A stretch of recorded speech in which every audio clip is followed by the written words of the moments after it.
ہم کیسے لوگ ہیں جب ہمارے دل کمزور ہوتے ہیں تو اس کے در پر جاتے ہیں، گڑ گڑاتے ہیں، لیکن جب وہ تھام لیتا ہے تو اسے ہی بھول جاتے ہیں۔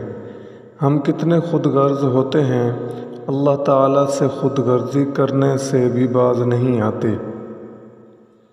وقت کے ساتھ ساتھ بہت کچھ بدل جاتا ہے، لوگ بھی، رشتے بھی، احساس بھی، اور کبھی کبھی ہم خود بھی۔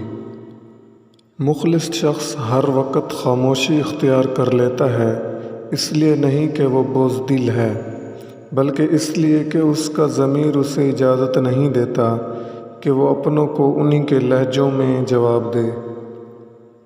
اگر کبھی دشمن اور منافق میں صلح کی گنجائش پیدا ہو تو دشمن کے ساتھ صلح کر لیں، منافق سے ہرگز نہیں۔ خواہشات کو ضروریات تک محدود رکھیں، خود پر حاوی نہ ہونے دیں۔ جب خواہشات ضروریات سے تجاوز کرتی ہیں تو یہ انسان کو بے غرضی سے نکال کر خود غرضی اور خود پرستی کی سرحدوں تک پہنچا دیتی ہے۔ اچھی بات کوئی بھی کہے اسے پلو سے باندھ لو، کیونکہ جب کسی موتی کی قیمت معلوم کی جاتی ہے تو کوئی نہیں دیکھتا کہ اسے سمندر کی تہ سے نکالنے والا کون تھا۔